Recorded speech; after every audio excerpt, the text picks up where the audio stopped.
A number of the open water swims and triathlons, the management doesn't allow you to get in the water. So you come out on the edge looking at the course, you've mapped out everything, and on some days and some courses it's real cold, not here in Hawaii. And I've got Sean and Alyssa that are kind of warm at the moment. So what do? We can't get in the water, we need to do a warm-up. And the three hot areas, or the three problem areas that don't need to be problems, are the shoulders, the thoracic spine, which is the middle part of your back, not your cervical or lumbar spine, and also your hips. And when we look at triathletes that have difficulty in those three areas, a lot of the athletes ironically have tight hip flexors, which pulls on the low back, and picking your head up in open water to look, all of a sudden they get out and they say, how are your shoulders? Feel great. How are your hip flexors? Bloody tight. So I want to go through a series of exercises with Alyssa and Sean just to kind of show you how we can kind of loosen up with a set of stretch cords and how we can do a few mobility stretching movements to really get your blood flow going so you're ready to race. So this first one, we'll just take a wide position with our arms almost in a wide position. We're in shoulder extension right now, and it's actually officially shoulder flexion, but we're extending our arms over our head. We can kind of go side to side a little bit. As we're going side to side, we start to feel this stretch down the big muscle down your side, the lats and also your serratus, and then we can increase this range of motion by crossing over with your foot behind you. So go ahead and cross over the foot behind. And as we do this, I want them to draw their belly in. So the belt line muscle called your transverse abdominis, that one stays pretty tight. And you can see they've stepped back with their right foot and they're listing to the left side.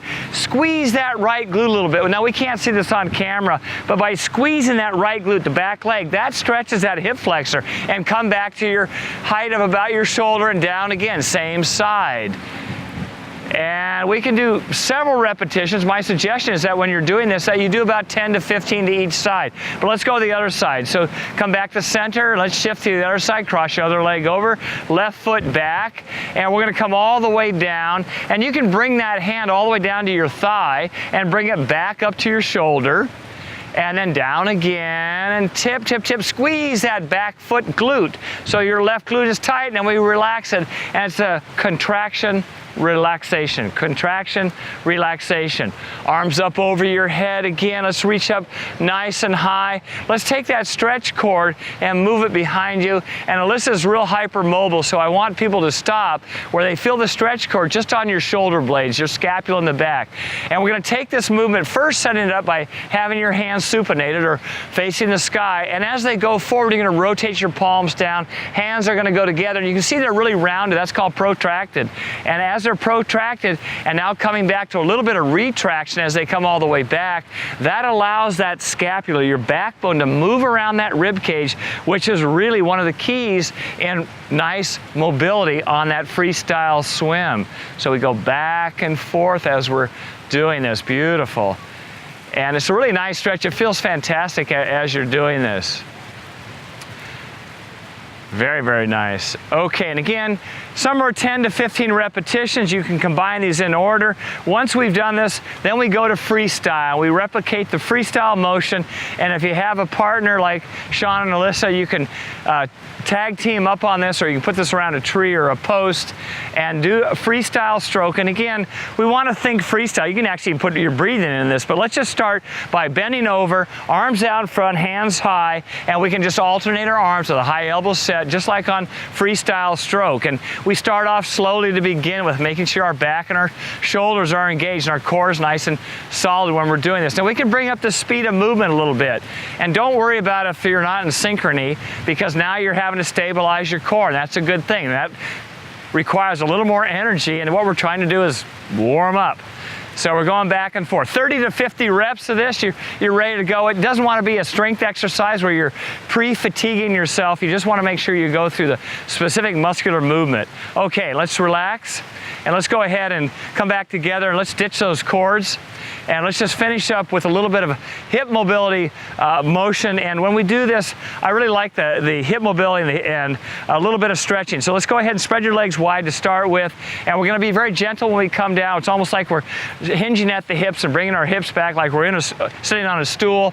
And as we come down, we're going to stretch your adductors, good. And you can kind of go back and forth from left to right slowly, and you feel that stretch, and you keep your butt down a little bit lower. And some of you are not going to find that you have the range of motion that Sean and Alyssa has. And you can also crisscross your arms like this on your chest and put your hands here and just go back and forth. Now we feel this a little bit more in our adductors.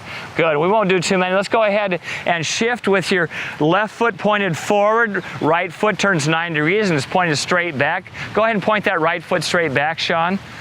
There you go, good. And let's go and bring your hands down about to the height of your toes, so the heel of your hand lines up with the height of your toes. And now I want you to straighten out that back leg, your right leg. Push your heel back a little bit so we stretch that Achilles cord. Bring your hips down lower, lower, lower. Squeeze that back leg. That's your right glute. And as we have that right leg back like that, we feel a beautiful stretch. And you can go either arm on this. Let's go ahead and just keep your inside arm, left arm down, right hand up in the air, and stretch all the way up. We get thoracic spine rotation, and this is obviously exaggerating what we're going to be doing when you're swimming freestyle. And now go ahead and bring that arm forward and stretch out like you're doing a really elongated freestyle. Beautiful. And come back to the arm over your head, stretch up real high. Nice. And then come back down, hands back down. Push your hips back down one more time.